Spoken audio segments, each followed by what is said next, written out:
Om Swastiastu. Halo, perkenalkan nama saya Violin. Saya adalah dokter muda di Departemen Anestesiologi dan Terapi Intensif. Pada kesempatan kali ini, saya akan menjelaskan mengenai terapi nutrisi pada pasien luka bakar. Adapun tiga topik bahasan kita pada kesempatan kali ini, yaitu yang pertama, kita akan membahas terkait dengan gambaran umum luka bakar. Yang kedua, kita akan membahas terkait dengan perubahan respon tubuh pada pasien luka bakar. Dan yang ketiga, kita akan membahas terkait dengan terapi nutrisi pada pasien luka bakar.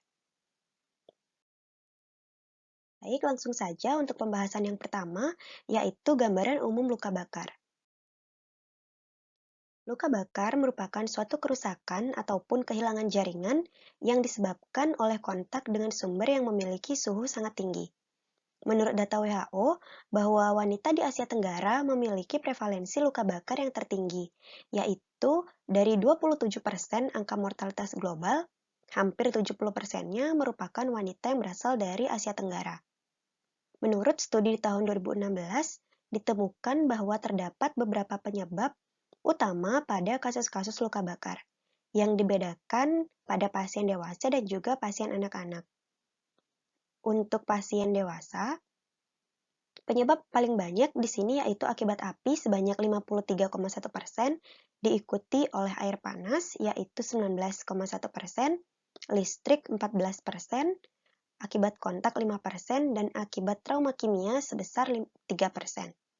Sedangkan untuk pasien anak, di sini penyebab paling banyaknya adalah air panas yaitu sebesar 52%, disusul dengan penyebab api yaitu 26%, kemudian akibat kontak 15%, listrik 6%, dan trauma kimia 1%. Adapun beberapa hal yang harus kita ketahui untuk menentukan terapi dari luka bakar, yaitu yang pertama terkait dengan penilaian luas luka bakar itu sendiri.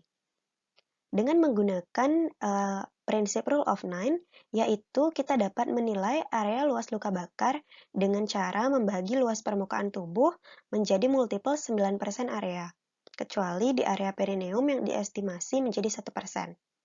Mengikuti dengan gambar pada layar ini, untuk persentase tubuh pada orang dewasa, anak-anak dan juga infant itu memiliki proporsi yang berbeda-beda, di mana di setiap tahunnya setelah usia 12 bulan, maka 1% dari area kepala pada infant ini akan dikurangi dan 0,5%-nya akan ditambahkan pada area kedua kaki, di mana untuk anak usia 10 tahun, proporsionalnya akan mengikuti dengan persentase tubuh orang dewasa.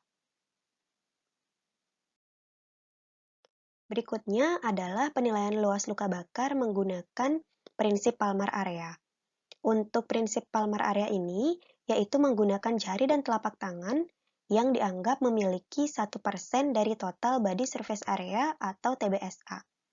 Untuk metode Palmar Area ini akan sangat berguna apabila pasien memiliki luka bakar yang kecil dan terdistribusi tersebar di seluruh tubuh sehingga tidak bisa diperhitungkan luas luka bakarnya menggunakan Rule of Nine. Untuk penilaian luas luka bakar yang ketiga, yaitu kita dapat menggunakan formulasi dari Land and Brouwer, yaitu dengan mengkalkulasi total area tubuh berdasarkan lokasi dan juga usianya. Di sini dibagi menjadi area ABC, yaitu ada area kepala, paha, dan juga kaki. Dan untuk usianya di sini ada dari 0 tahun, 1 tahun, 5 tahun, 10 tahun, dan juga 15 tahun. Yang nantinya kalkulasi total area tubuhnya mengikuti tabel pada layar ini. Berikutnya, kita dapat melakukan penilaian kedalaman dari luka bakar itu sendiri. Bahwa kedalaman luka bakar ini dapat dievaluasi berdasarkan jaringan luka bakar yang rusak, yang diklasifikasikan menjadi 3 bagian secara garis besar, yaitu luka bakar superficial, luka bakar middermal, dan juga luka bakar deep dermal. Untuk luka bakar superficial dermal, ini dapat dibagi menjadi 2, yaitu ada epidermal dan juga superficial. Untuk yang epidermal, ini biasanya disebabkan oleh matahari dan ledakan minor yang memiliki proses penyembuhan yang relatif cepat, yaitu 7 hari, dan tanpa meninggalkan bekas luka kosmetik. Yang berikutnya masih dalam bagian superficial dermal, yaitu bagian kedalaman luka bakar superficial. Ini ditandai dengan gambaran khas berupa bulas seperti pada gambar ini, yang nantinya waktu penyembuhan spontannya lebih lama dibandingkan dengan kedalaman luka epidermal, yaitu mencapai dengan 14 hari yang akan menimbulkan perubahan warna kulit pada area yang terkena luka, namun tidak menimbulkan bekas eskar. Kemudian yang berikutnya ada kedalaman luka bakar dengan kedalaman mid-dermal. Mid-dermal ini ditandai dengan adanya edema dan bula, serta warnanya yang merah muda agak gelap. Pada luka dengan kedalaman mid-dermal ini, masih akan terasa nyeri yang menunjukkan adanya kerusakan dari plexus dermal dari saraf kutaneus. Sedangkan untuk bagian yang deep dermal, apabila luka bakar sudah mencapai bagian yang lebih dalam daripada mid-dermal, maka nantinya akan ditandai dengan munculnya bula dengan dasar yang berwarna bloodshot yang akan muncul pada bagian retikular dermis.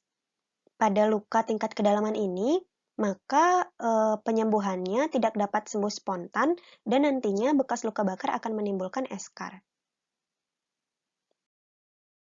Yang selanjutnya, penilaian kedalaman luka bakar diklasifikasikan lebih lanjut menurut Australian and New Zealand Burn Association.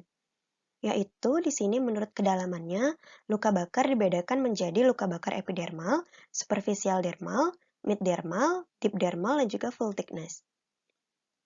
Untuk kedalaman luka bakar setingkat epidermal, di sini warnanya akan merah, tidak terdapat bula, kemudian capillary refill-nya ada, sensasi nyerinya masih ada, dan dapat sembuh spontan yang diperkirakan dalam waktu paling cepat 7 hari.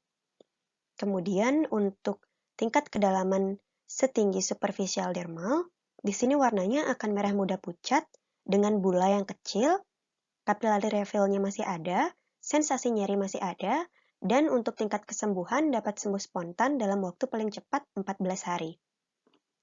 Yang berikutnya, untuk kedalaman hingga tingkat mid-dermal, di sini warnanya akan merah muda gelap, bula akan muncul dalam ukuran yang lebih besar, capillary refill time-nya bisa lebih melambat, untuk sensasinya bisa terdapat nyeri maupun tidak, dan kesembuhan masih bisa terjadi secara spontan, sedangkan memerlukan waktu yang lebih lama. Kemudian untuk tingkat kedalaman hingga deep dermal, di sini warnanya akan bercak merah tua dengan bula yang bisa ada ataupun tidak, capillary refill-nya sudah tidak ada, begitu pula sensasi nyeri dan kesembuhan spontan yaitu tidak ada. Untuk luka bakar tingkat kedalaman full thickness, ini warnanya akan putih dengan bula yang sudah tidak ada, sedangkan capillary refill, sensasi, dan juga kesembuhan spontan itu tidak ada seperti halnya pada tingkat kedalaman deep dermal.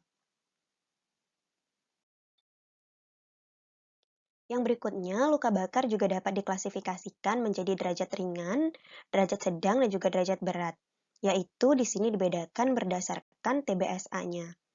Untuk luka bakar derajat 1 atau yang ringan, di sini TBSA-nya kurang dari sama dengan 15% pada pasien dewasa dan kurang dari sama dengan 10% pada pasien anak. Di sini biasanya dapat pula terjadi luka bakar full thickness dengan TBSA kurang dari 2 derajat pada anak maupun dewasa yang tanpa mengenai daerah mata, telinga, wajah, tangan, kaki maupun perineum.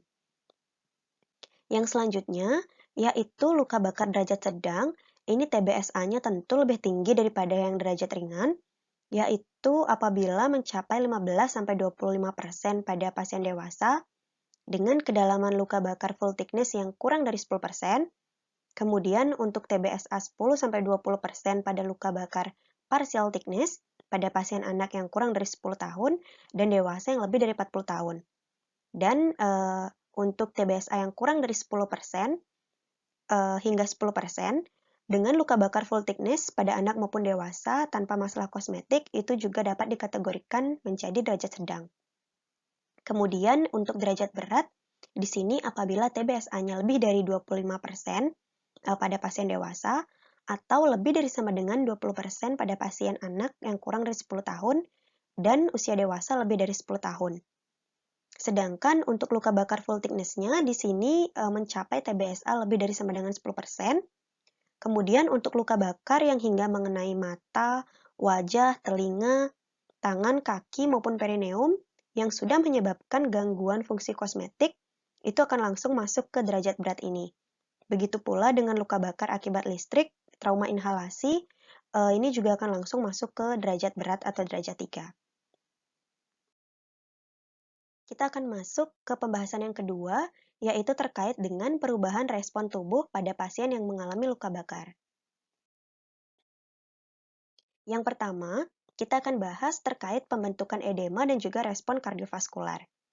Apabila seorang mengalami luka bakar, utamanya luka bakar derajat berat, maka di sini akan terjadi transudasi cairan isotonik dan juga protein intravaskular yang keluar dari lumen pembuluh darah menuju ke kompartemen interstisial. Hal ini akan menyebabkan terjadinya penurunan volume plasma pada sirkulasi yang akan menimbulkan efek segera berupa pembentukan edema, penurunan curah jantung, dan kenaikan ketahanan vaskular perifer. Dan setelah terjadinya luka, integritas kapiler ini umumnya akan kembali dalam waktu 12 jam dan akan semakin cepat membaik dalam waktu 18 hingga 24 jam. Yang kemudian permeabilitas kapiler ini akan semakin meningkat dan akan sangat terlihat pada saat 3 minggu setelah luka bakar itu terjadi.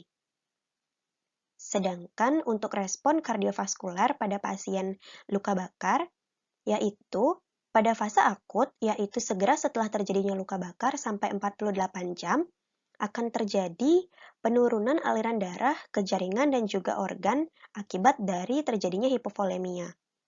Kemudian, setelah beberapa menit akan terjadi penurunan kardiak output sesuai dengan proporsi ukuran luka bakar itu sendiri. Yang kemudian akan terjadi fase hipermetabolik yang ditandai dengan produksi dan juga pelepasan dari katekolamin. Hal inilah yang nantinya akan menyebabkan peningkatan aliran darah ke jaringan dan juga ke organ, kemudian akan terjadi peningkatan suhu tubuh maupun terjadi peningkatan stimulasi adrenergik yang dapat memicu terjadinya aritmia. Yang selanjutnya kita akan bahas respon pulmonal dan juga respon renal pada pasien yang mengalami luka bakar. Pada respon pulmonal, akibat adanya cedera termis maupun tanpa adanya cedera inhalasi, di sini akan tetap menyebabkan perubahan yang signifikan pada paru-paru.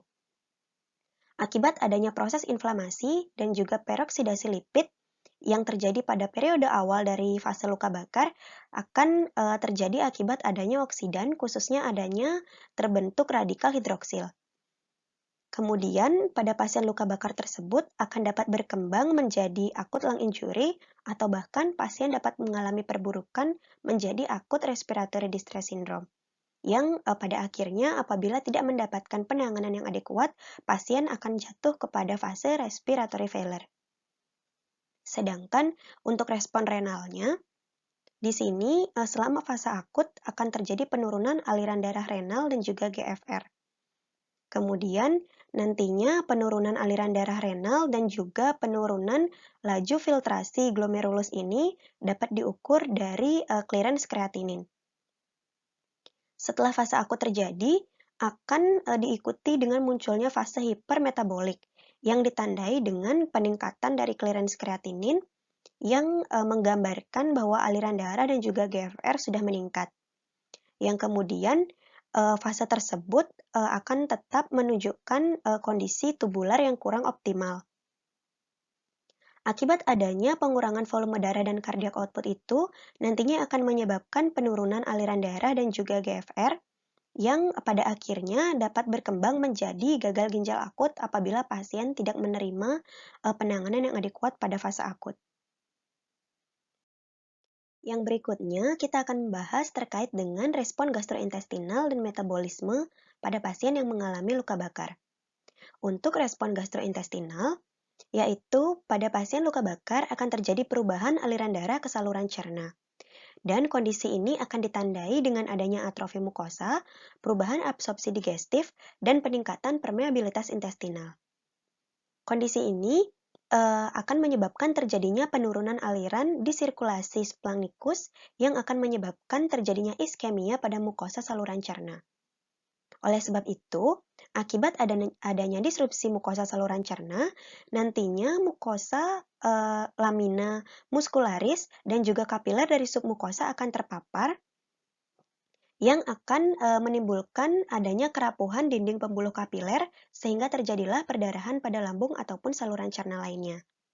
Sedangkan untuk respon metabolisme, yaitu pada fase pasca shock akan terjadi suatu kondisi hipermetabolisme, yaitu ini merupakan kompensasi dari tubuh untuk memenuhi kebutuhan energi yang akan ditandai dengan peningkatan gluconeogenesis, glikogenolisis, proteolisis, hingga lipolisis. Lipolisis ini bisa terjadi akibat adanya kebutuhan asam lemak sebagai sumber energi pada pasien luka bakar. Akibat adanya berbagai perubahan respon tubuh, utamanya pada respon gastrointestinal dan juga metabolisme ini, oleh sebab itu pasien-pasien luka bakar memerlukan terapi nutrisi yang adekuat. Selanjutnya kita akan membahas terkait terapi nutrisi pada pasien luka bakar sesuai dengan keperluan, usia, dan juga sesuai dengan pedoman dari terapi nutrisi itu sendiri. Yang pertama, kita akan membahas terkait dengan rute pemberian nutrisi pada pasien luka bakar. Untuk pemberian nutrisi ini dapat diberikan secara oral, enteral, maupun parenteral. Untuk terapi secara oral, di sini bentuk makanan dapat berupa makanan padat ataupun makanan cair, dan apabila asupan makan ini mencapai 75-100% dari target kebutuhan, maka pasien dapat dilanjutkan untuk diberikan nutrisi secara oral. Namun, apabila asupan makan dalam 40 jam setelah luka bakar itu hanya mencapai 50-75% dari target kebutuhan, maka diperlukan pemberian suplementasi nutrisi oral yang tinggi kalori.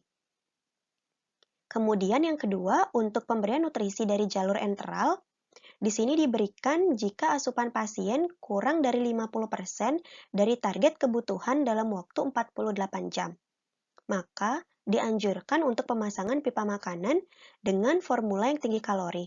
Dan untuk pemberian nutrisi secara enteral ini memerlukan evaluasi dalam waktu 48 jam. Jika tidak memungkinkan untuk pemberian nutrisi via oral ataupun enteral, maka perlu diberikan makanan melalui jalur parenteral. Dan untuk pemberian nutrisi dari jalur enteral ini akan terdiri dari jenis polimerik atau oligomerik. Dengan cara pemberiannya dapat berupa bolus, drip kontinu, ataupun drip intermittent. Dan terkait frekuensi pemberiannya disesuaikan dengan kondisi pasien. Kemudian untuk yang ketiga yaitu pemberian nutrisi secara parenteral itu dapat diberikan apabila pasien memiliki kontraindikasi pada pemberian nutrisi secara enteral, seperti pasien yang menderita ileus, obstruksi usus, ataupun iskemik enterokolitis yang menyertai kondisi luka bakar tersebut. Yang berikutnya yaitu terkait dengan kebutuhan energi pada pasien luka bakar. Untuk perhitungan energi pada pasien luka bakar, kita dapat menggunakan rumus atau formulasi modifikasi dari Harris-Benedict, yaitu yang pertama kita perlu menghitung kebutuhan energi basal yang pada pasien laki-laki dan perempuan itu memiliki formulasi yang berbeda mengikuti formulasi pada bagan ini. Dengan keterangan bahwa berat badan di sini merupakan berat badan dalam satuan kilogram, tinggi badannya di sini dalam satuan sentimeter, dan usianya di sini dalam tahun. Sedangkan untuk perhitungan selanjutnya yaitu kita perlu melakukan perhitungan terkait dengan kebutuhan energi total atau yang disingkat dengan KET.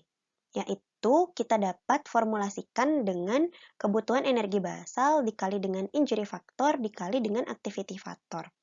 Untuk injury factornya di sini mengikuti berapa persen dari BSA dan activity factornya di sini dapat diikuti sesuai dengan apakah pasiennya hanya dapat berada di berbaring di tempat tidur ataukah masih dapat melakukan pergerakan yang minimal.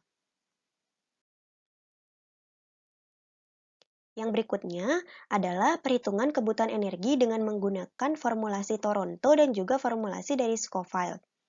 Untuk formulasi dari Toronto, yaitu mengikuti dengan formulasi pada kotak ini, dengan keterangan bahwa TBSA merupakan Total Body Surface Area, BSA merupakan Burn Surface Area, KEB merupakan kebutuhan energi basal dan temperaturnya dalam satuan Celcius.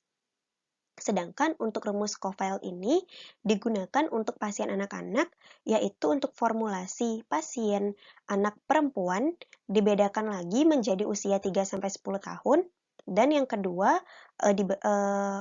pada anak usia 10-18 tahun, begitu pula pada pasien laki-laki, yaitu dibedakan pada anak yang berusia 3-10 tahun dan 10-18 tahun.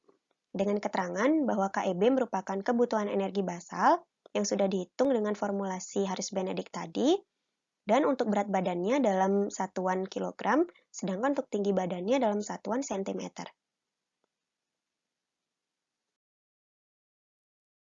Setelah itu, kita dapat memperkirakan pemberian kebutuhan energi pada pasien luka bakar berdasarkan harinya, yaitu bahwa pemberian asupan nutrisi pada pasien luka bakar ini dilakukan secara bertahap, yang kita akan evaluasi secara berkala tergantung dengan kondisi pasien dan juga fungsi saluran cerna dari pasien pasca luka bakar. Yaitu pada hari pertama, kita dapat berikan 10-20% dari kebutuhan kalori total. Untuk hari kedua, yaitu sebanyak 40% dari kebutuhan kalori total. Kemudian untuk hari ketiga, yaitu 80% dari kalori total. Sedangkan hari keempat hingga kelima dapat diberikan 100% dari kalori total. Perlu diperhatikan bahwa pasien dengan luka bakar ini tidak boleh mengalami overfeeding.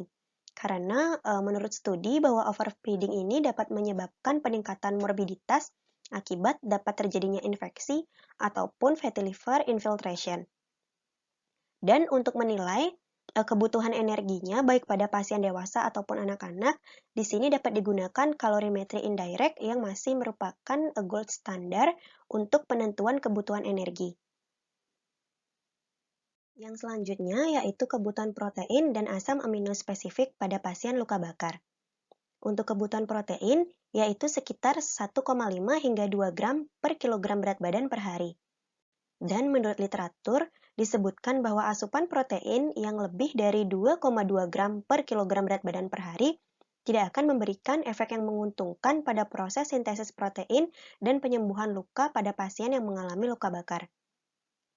Selanjutnya, untuk asam amino spesifik, di sini ada glutamin yang merupakan asam amino esensial yang sangat diperlukan untuk kondisi pada pasien luka bakar.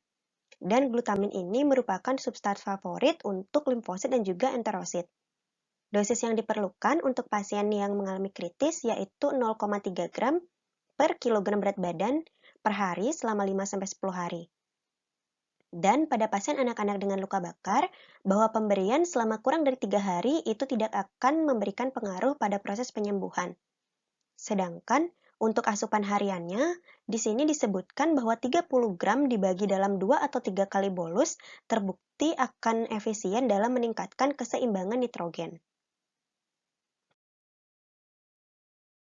Yang berikutnya adalah kebutuhan karbohidrat dan juga kontrol glikemik pada pasien luka bakar. Bahwa kebutuhan karbohidrat pada pasien luka bakar yaitu sebanyak 55 hingga 60% dari kebutuhan energi basal. Dan untuk pemberian nutrisi via parenteral glucose infusion rate atau GIR disarankan tidak melebihi 5 mg per kilogram berat badan per menit atau tidak lebih dari 7 gram per kilogram berat badan per hari. Untuk kontrol glukosa sesuai dengan rekomendasi pada pasien yang dirawat di ICU secara umum, yaitu bahwa glukosa sebesar 6-8 mmol per liter atau 100-150 mg per dl. Dan mengenai kontrol glukosa serta terapi insulin intensif, di sini disebutkan bahwa terapi insulin intensif memiliki risiko hipoglikemia pada pasien luka bakar karena peningkatan kebutuhan nutrisi dan sering diberikan dalam periode waktu yang relatif lebih singkat. Yang selanjutnya yaitu terkait dengan kebutuhan lemak pada pasien luka bakar. Untuk kebutuhan lemaknya, pada pasien dewasa diperlukan kurang dari 25% dari kalori total, sedangkan pada pasien anak yaitu kurang dari 35% dari kalori total. Dan untuk pasien luka bakar ini sangat sensitif terhadap beban lipid total. Oleh sebab itu, apabila asupan lipid totalnya mencapai 35% atau lebih dari kebutuhan energi, di sini disebutkan dapat meningkatkan durasi rawat inap dan meningkatkan risiko infeksi. Oleh sebab itu, disarankan pula untuk melakukan pemantauan asupan lipid non-gizi seperti apabila penggunaan propofol sedatif yang dapat mencapai 15-30 gram per hari pada pasien orang dewasa. Yang selanjutnya, yaitu ada kebutuhan mikronutrien pada pasien luka bakar. Bahwa vitamin C di sini diperlukan dengan dosis pemeliharaan yaitu sebesar 0,5-1 gram per hari. Pemberian vitamin C pada pasien luka bakar yaitu dapat menstabilkan endotelium sehingga mengurangi kebocoran kapiler dan kebutuhan cairan akan menurun sekitar 30%. Sedangkan untuk kebutuhan vitamin A total yaitu sebesar 10.000 international unit per hari atau beta karotin minimal 30 mg per hari. Kemudian untuk vitamin B yaitu diberikan 2-3 kali RDA. Kemudian vitamin E diberikan minimal 100 mg per hari. Untuk zinc diberikan sebesar 25-50 mg dan kuper diberikan 2-3 mg. Nantinya kuper dan juga zinc ini akan memiliki sifat yang kompetitif untuk dapat diserap pada usus. Oleh sebab itu, nantinya pemberian dosis substitusi enteral disebutkan akan memberikan hasil yang tidak efisien. Selain itu, mikronutrien yang dapat diberikan pada pasien luka bakar yaitu ada selenium sebesar 100-300 mikrogram per hari, dan ada asam folat yang diberikan sebanyak 1 mg per hari. Sementara itu, untuk durasi dari suplementasi itu dapat diberikan dalam durasi 7-8 hari, 14 hari maupun 30 hari yang disesuaikan dengan total body surface area berdasarkan persentasenya sesuai dengan bagan berikut ini. Baik, ini merupakan daftar pustaka yang digunakan untuk pembuatan slide PowerPoint ini sehingga apa yang disampaikan memiliki dasar ilmiah yang jelas. Sekian penjelasan yang dapat saya sampaikan terkait dengan terapi nutrisi pada pasien luka bakar. Semoga pemaparan pada presentasi ini dapat memberikan manfaat kepada rekan-rekan yang menyimak video presentasi ini. Saya tutup presentasi ini dengan Parma Santi. Om Santi Santi Santi Om. Terima kasih.